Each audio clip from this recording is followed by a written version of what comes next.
How's it going, everybody? My name is Christopher, this is my dad Leighton, and this is the Oosthuisen show, and it is the first episode of season 2 where we're talking about how to manage hyperactive dogs. But first, a few words from our sponsors. You know, I didn't know if we'd make it to season 2. There were days that I wanted to kill him that Well, just to get him started with season 1, episode 1 was enough of a hassle and a fight. But you guys wanted it, so here we are. We're back in season 2, and of course, we always want to talk about our school, Partners Dog Training. If you live in Arizona, if you haven't been to us, you got to come check us out. This last summer, we've been doing a ton of improvements. Got a whole new fencing, special custom fencing was made. We've improved our pool facilities, our daycare facilities, the inside of the kennels. We've got a couple more things we're still going to do, but it's really exciting times for us. If you haven't snake-proofed your dog, don't let this heat fool you. Snakes are out there. I've got a crazy story. The other day, about maybe a month ago from now, a friend of mine or friend of ours was bitten by a snake while we were out on the shooting range. To be honest, having been around snakes my entire life, I was absolutely stunned by how quickly it happened. There was no warning, no rattle, no nothing. And the crazy part is, despite the fact I have hundreds of pictures of snake bites that have been sent to me or that I found over the years, I've never seen a snake bite that had happened within a few seconds, because I've just never been around somebody who's got bitten by a snake. And it really blew me away of how quickly that escalated. Initially, we didn't think it was that bad, and within a couple of days, our friend Lisa was in a pretty bad state. Stopped breathing twice. Had to have a ton of anti-venom injections. I don't know where we ended up, but probably $300,000 to $400,000. Fortunately, good news, she's okay. But it just showed us how dangerous snakes are and how high risk this is. So make sure you get your dog snake-proofed. Yeah, a big common misconception is that that snakes go away in the winter, and actually they're a little bit less active, but they're still definitely around. We get calls all the time of sightings in December and January and so forth. So definitely get your dog snake avoidance trained. We typically stop around end of October, beginning of November. So make sure to get that in before you can go. There's a link actually in the description where you can go ahead and do that. And then of course, if you want to come and train with us here in Arizona, the link is in the description for our website where you can check it out. We've introduced a ton of new features and programs. We'll talk about those probably later or in another episode. Yep. But definitely very excited of how the school has progressed just in the couple months since we've been offline. And then of course, if you aren't in Arizona and you want to work with us still, check out HeyLudwig on Facebook Messenger, where you can actually message it, tell it about your dog, and it will create personalized curriculums based on your dog's behavioral traits. So with that being said, we're going to get into the episode talking about how to manage a hyperactive dog. And we know a few things about managing hyperactive dogs because we have pretty much a fascination with only working breed type dogs. So we've had German Shepherds, Belgian Malinois. Here today we have Crush, our Dutch Shepherd, which I'm not sure if we'll be able to get him. We might get him. We try and get him a shot. You want the ball? You want the ball? Come here. Come here. Come here. For the people listening, you want the ball? Yeah. So for the people listening, I'm sure you can hear that, and now he's going to be barking for the rest of the episode. But we had to get him in the episode. It's about him. He just about destroyed our studio on the way out of here. Crush, lie down. Couché. So big blue Dutch Shepherd. He's probably 80, 90 pounds. Yeah, probably like 80, 90 pounds. Like great dock diving, pretty decent at protection and French ring and so forth. So a lot of force and a lot of not only time has gone into building that foundation, which is what we'll talk about today in the episode, but also making sure that you're managing his behavior, giving him things to do so that they don't find their own things to do, which usually ends up being things that you don't want. Absolutely. So what would be your first recommendation? So the first thing to remember with these high-powered dogs is everybody sees these dogs on TV. The Dutch Crush is a Dutch Shepherd. But Belgian Malinois, any of the high-powered dogs, some of the Shepherds, the Rottweilers, etc., they're beautiful dogs. They're awesome dogs to have as pets. But if you have one, you have to do something with them. You cannot just let them lay around. They'll find stuff to do, like Christopher said. And with Crush, incredibly powerful dog. Does whatever he wants. There's no stopping him. You can't physically restrain him. It's all about conditioning and training. And we go back to the things we talked about last season, where we want to establish good control, good kind of like micromanaging his behavior, starting from basic things. So what you saw here now, I can cue him up, I can get him revved up and everything like that, but I can also shut that back down again, not in a negative way, but in a way that he learns basically how to behave. Now, it's actually interesting we're talking about this because just this week I had somebody contact me online, a friend of ours from the shooting world, and was talking about how to condition is high drive dog. He has a dog that basically just takes off and runs, does whatever he wants. And I said the same thing. Bring him back home, put him on a leash, start doing drills with him. In Crush's case, he's not really that food motivated. He's motivated for a toy, so that's the way we go. We basically get him to do little things. I actually practiced with him a little bit before tonight to see if I could do it online live with you guys, but there's just not enough space for us to do that. But what I did is I went and did some basic sit positions, down position, sit position, down position. See how many times I can get him to go back and forth. He was super motivated. He was like literally hitting them in a half second every time. There's a term for that. So building foundation. Yeah, well, doggy push-ups as well. Doggy push-ups. Okay, so it's kind of like a push-up, but what you're really doing is you're teaching him to channel that energy towards something that's positive in exchange for something that he wants. In this particular case, it was a stupid toy. And he will do that over and over and over, and that's the best way to do it. What you don't want to do is try and beat it out of them. So don't punish the dog for being exuberant. Don't punish the dog for being excitable. What you want to do is channel that energy towards what you want him to do and do it in little baby steps. So we'll get into some more detail here later on. Now, a big common I don't know, misconception, misunderstanding in terms of taking a dog that has a lot of energy and putting foundation, putting obedience into their daily life is that they're going to lose their personality and that they're going to lose their drive. Is that is that the case? That's a big concern. A lot of people come up with that. That's probably one of the most common questions that we get asked in the office when people bring their dogs in. Is this going to change my dog's behavior? The simple answer is absolutely not. What it does is it channels that behavior to what you consider to be good behavior. Yeah. So it's kind of like people. You can't really change somebody's dynamic or somebody's persona. If you have a high drive person, if you have a person that's super interested in a particular thing like arts or sport or whatever, you can't all of a sudden switch that off and make them something different.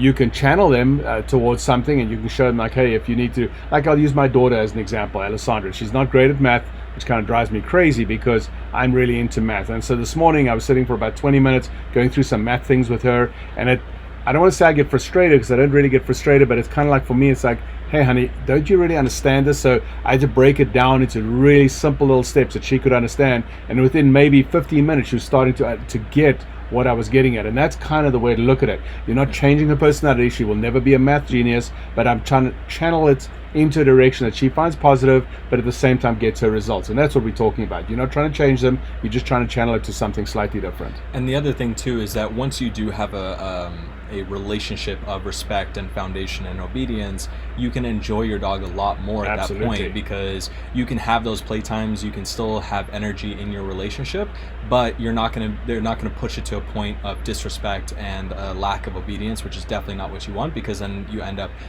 being frustrated, you end up resenting, and of course that's never going to be how you want to build the relationship with you and your dog, and the partnership with you and your dog. So that's a really big thing, is not only having the understanding of respect in that relationship with your dog, but putting tools in place so that you can maintain that. Yep. And that's why we implement a lot of obedience, a lot of foundation, and a lot of structure. Now, a lot of times what happens is that people will come home, and because they haven't seen their dog and their dog hasn't seen them for a lot of time, or for a long time, maybe they're out at work, maybe they're just out at the store for an hour, and their dog comes in and is super excited, jumping all over them, and it's really hard to manage that behavior. What would you recommend in that specific scenario? But that can obviously be translated into a bunch of different scenarios where there's a lot of excitement in place. You know what's funny is you're talking faster, and it's funny, I can hear him saying that, but the number one thing people used to complain about me is I talk too fast, and you're starting to talk fast. I talk very fast. Don't talk fast, slow down, because I can't even keep up. Anyway, so again, we're going to this whole thing. Actually, it's funny when, just as a note on that, so when I listen to podcasts, when I listen to audiobooks, yeah, well, it's fine. It's part of the dynamic, the feedback back and forth. Whenever I listen to podcasts and audiobooks, I listen at like 2 to 2.5 times speed, and we have a good friend named Justin and Bethany that works with us. They're famous athletes and tennis players. And she's playing at the U.S. Open right now. Yeah. And so I always tell them that I listen at that speed because I get to, actually I focus better on it, because when it's so slow and the people are talking like this, it drags on and I lose focus. And so when they talk really fast, then I can actually pick up on it, but then I realize that I start talking really fast because of that. And so it's kind of a weird thing. But whenever someone gets in the car with me, they're always like, what are you listening to? It sounds like a bunch of chipmunks. Like crazy stuff. Well, so back to the story of what we were starting with. Excitement. So you get home from work and your dog is really exuberant, really excited to see you. They're jumping up and down. First thing that happens, of course, is you probably yell at them because you can't handle that behavior, or maybe you dress from work, wearing a suit, you're wearing something that's a little smarter, you don't want the dog jumping on you. what you got to understand is that that's the dog's way of expressing themselves. So trying to punish them for expressing itself is it's kind of like a dead end street, right? It might work, but what you're really coming across to your dog as what I like to refer to as crazy girl, crazy guy, basically psycho mom, psycho dad. What psycho mom, psycho dad means is that you're behaving in such a way that the dog's looking at you like, what the hell are you doing? Like, why would you be yelling at me? I haven't seen you all day, and now here you are yelling at me. And that's often why they'll kind of stop doing that and they'll slink off, because they're really not quite sure what it is that you're doing. So you have to be clear on this. First thing you got to remember is when you come home, if your dog is really excited, go straight to obedience training. Try and bring him into the heel position. That'll be on your left-hand side in a nice, in a kind of like sway to your body if you can. Put them in a sit position and just quietly pet them down to them. How a good dog, that's a good boy, how you been, what you do today, etc., etc. Chances are they slept all day. Not all dogs sleep, but most dogs sleep all day. When you come home, they're ready to go. And of course, the last thing you want to do is run around the house. So you've got to kind of find a way to balance that. Second thing, as we said, first thing is bring him into the obedience position. Second thing you want to do is you want to establish kind of like a pattern for the dogs of doing something that they're going to understand. What I generally will do with my dogs is I'll take them out and take them outside. Then I'll tell them, okay, go run, run, run, run. And then that gets them into the habit. They know run, run means go play in the garden. They race around. I might throw a tennis ball out for them. Obviously, I've got to be careful. I have two dominant males, and if I throw a tennis ball and they both go after the tennis ball, then I have a different problem on my hands. But I'll manage that. I'll keep one back, or I'll throw two balls, one in one direction, make sure that one dog goes after that, throw another ball in the other direction. You have to manage the behavior of the dogs, but directing it into a positive, in a positive manner. I was going to say direction, but in a positive manner. That might not be a run down the around the garden. That might just be a simple thing around your down your driveway or inside of your porch or patio area outside. And what are some other kind of outlets that you can provide for your dog on like a daily basis, or even if you do come home at the end of the day and so forth? Obviously, a lot of people do walk their dogs, but oftentimes that's not necessarily enough. What's another couple of outlets? And the subject of walking your dog, remember that dogs gain intelligence, but they also gain, what's the word I'm looking for, an outlet. They gain an outlet from the smells and the sights and the sounds that are out there. So for them, walking the dog is not just an exercise thing. It's also oh wow, look at this. Think of when you show up at Disneyland. I don't know when last any of you were at Disneyland, but if you look at it, it's really cleverly designed. I'm talking the one in California. When you come in under this little tunnel, and I've always thought to myself, they've got this multi-billion-dollar facility, and yet they force everybody to go through that first little part and through the tunnel. And when you come out the tunnel the other side, you've got the train on the right side, and you've got this little courtyard area and island. Well, it's all designed to channel your attention. They feed the fake smell of popcorn into the area. They got the music playing in the background. They have all those what are those people that dress up, I shouldn't say people, those animated actors that come in with their suits and so on. It's all directed at keeping your mind occupied. Well, that's the kind of approach you want with your dog. You want to go out there, you want to do something with them that's interesting for them. Let them sniff around the bushes and so forth. I wouldn't let them mark on stuff, because if you have a dominant type dog, every time they mark, you're basically encouraging that dominance. But let them go potty and let them get used to that. And then, wear your dog out. Like, take them on a long enough walk that it actually does wear them out. If you're a runner, be careful running your dogs, because the dogs are not designed to run long distance. A few dogs are, but the vast majority are not. A half a mile long walk is normally more than enough for a dog and so forth. And obviously you can also practice your obedience while you're going on the walk.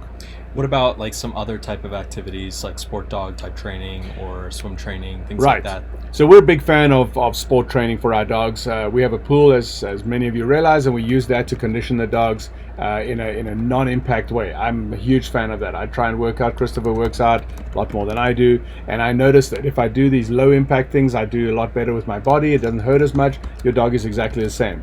In actual fact, we did a movie here recently, and I used Crush, who's a phenomenal dog jumper. We used him. We shot a whole bunch of movie shots. In fact, you should put that movie out. It's a pretty good one.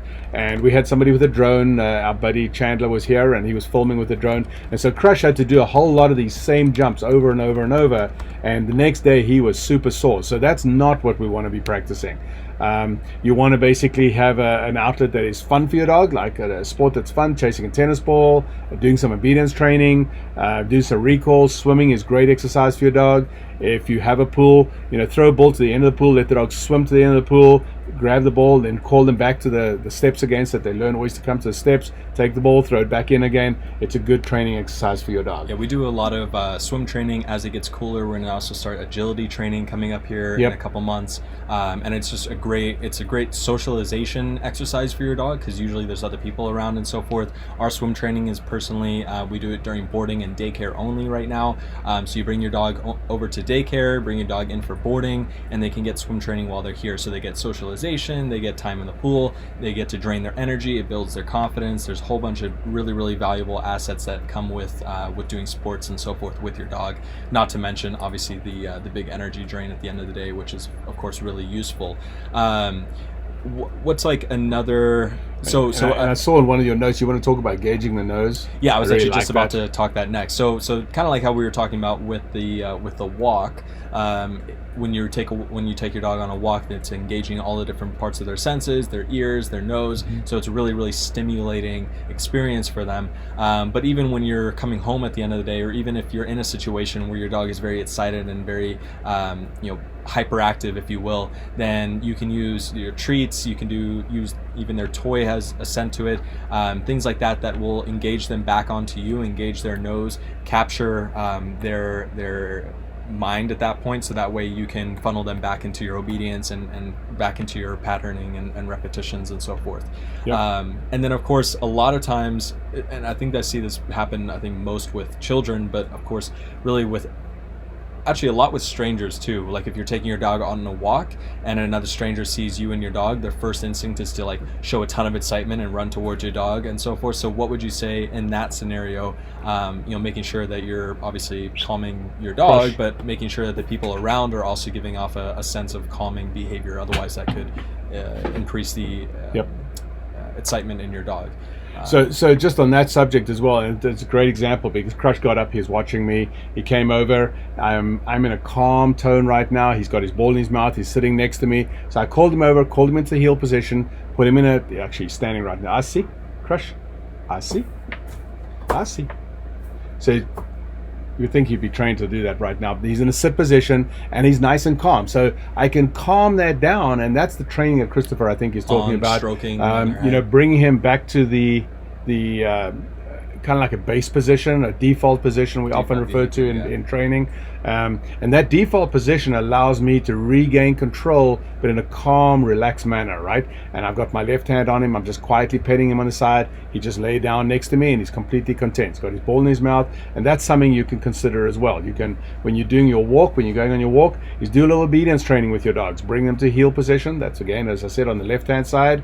Keep your leash nice and relaxed so that they're not straining at the leash all the time. And, practice doing some heel sits, maybe a couple of down positions, do a stay, walk away to the end of your leash, turn around. All of that teaches foundation, and that foundation is what you use to establish to micromanage and establish that control that we're talking about. Right, and one thing that you just did there a second ago is if your dog is in a very anxious or hyperactive state, doing long strokes and speaking in a really slow, monotone, calming voice is a really good way to kind of release some of that energy and dissipate it a bit. Also, Kelly mentioned here. Yeah, I just saw that now. So Kelly's our general manager. She's actually going to be on the show this season. One of the things that we're going to do a little different next week. Yep. Awesome. One of the things we're going to do different this year is that we're going to bring in the occasional guest. So you're not just listening to us, we're all the way here. And it'll give you a chance to kind of like ask questions of some of the other trainers. And our first guest, mostly because she's the most important person here at the school, we just kind of hang out here, is Kelly. Kelly's our general manager. She runs the school. She takes care of everything. She allows me to travel, which is awesome. And she's going to be here next week talking about some different things. But she just sent us a reminder right now. She says we can do tricks. Tricks are great for your dog.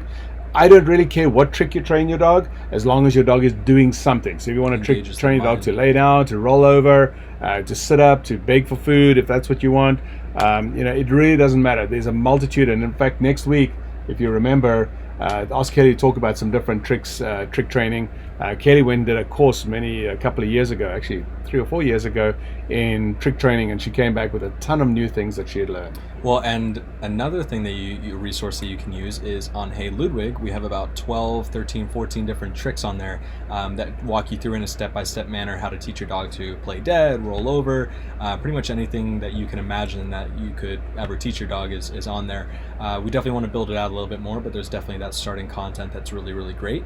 And then, yeah, just since we were talking about it, next week we're going to talk about all the different behaviors that we actually train and work on at the school, provide some definitions to them, provide some information on why we might use them in training. So definitely stick around, come back next week where Kelly and I will be on the show talking about those. Yeah. And on those behaviors, Kelly's done an awesome job in the daycare. It's not our new daycare. We've been doing daycare for 7, 8, 9 years, but we rebuilt, renovated our whole daycare setup.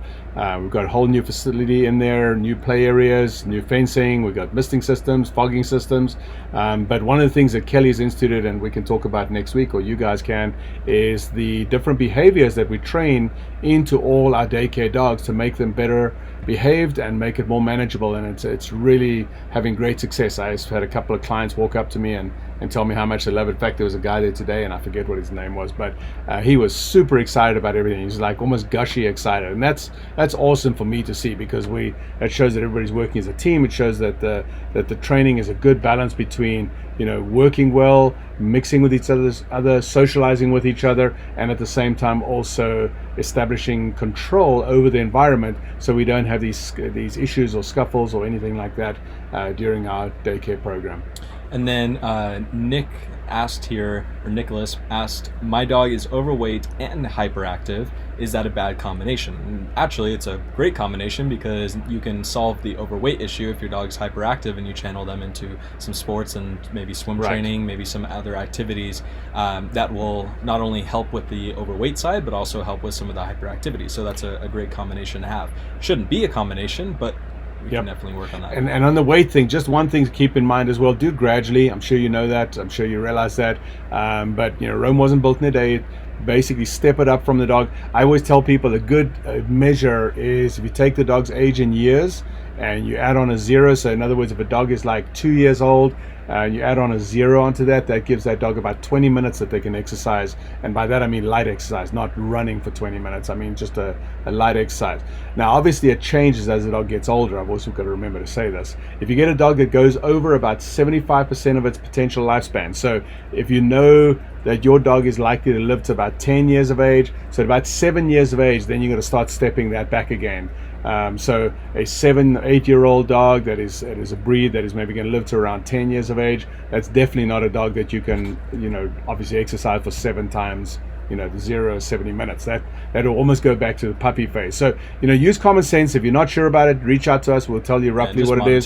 Check with your vet. This is not something you want to play around with. So if you're not sure, then make sure that you check it out. Then obviously a dog that has been exercised all the time, that dog can do more and more and more. You don't have to stress out about that.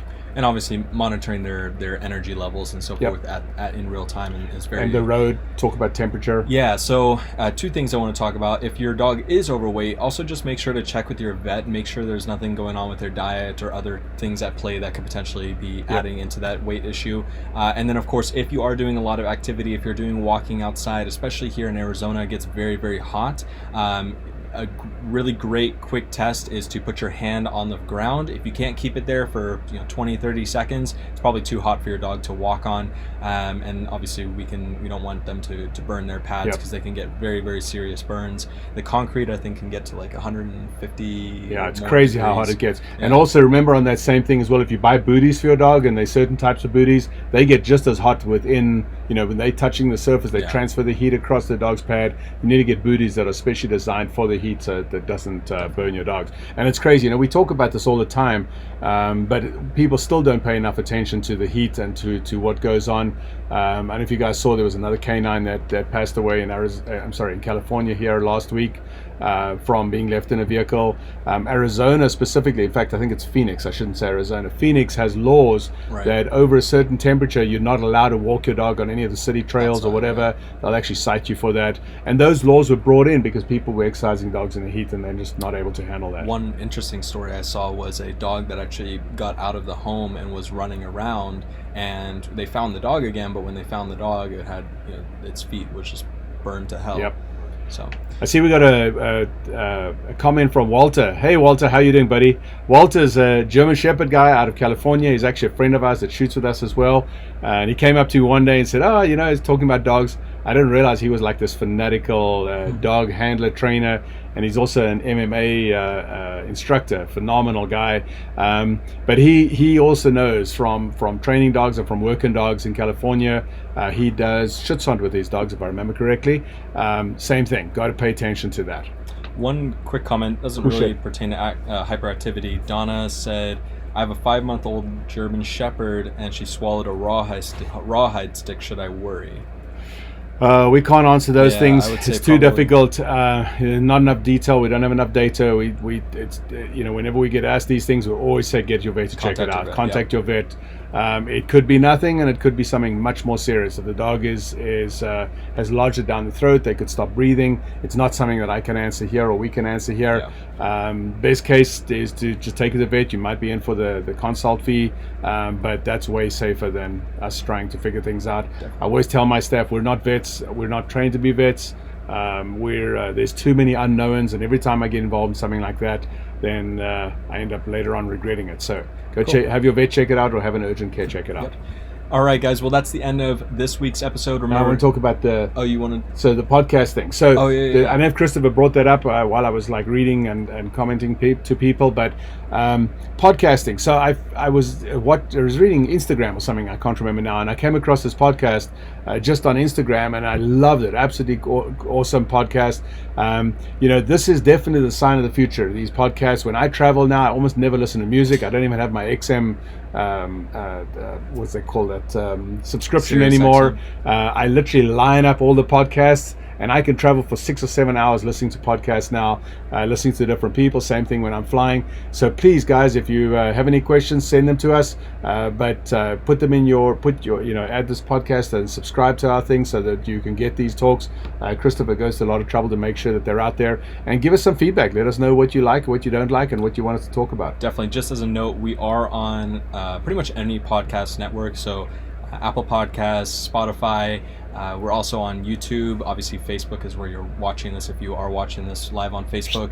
And then we also post this onto our website. So it's HeyLudwig, LUDWIG.com/The Oosthuisen Show. And I know it might be difficult to spell Oosthuisen, so look up Louis Oosthuisen the golfer. It's pretty much spelled the same way, except it's a S instead of a Z. And dude, that confuses me. Yeah, well, we're not the same family, unfortunately. it's close enough. But it's close. Yeah. Right. So that's the end of this week's episode. Remember, next week we will be back same time, Wednesday at 6 p.m. Pacific Standard Time. Yep. And we'll be talking about the different types of behaviors we train here at the school, the definitions, and why we train for them. If you guys have any questions, please drop them in the comment section below. Thanks very much, and have a great week.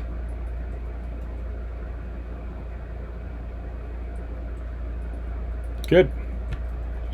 Yeah, I didn't share it. I didn't watch party it early enough. Jeez, we had like 16 people at the end. Look how many people joined the watch party. Crush, you're stepping on my cables, buddy. Whoop. Oh shit. Oh wait, right, we gotta do. Oh, we gotta do it 1 minute. Crush, push it. It'll be pretty easy.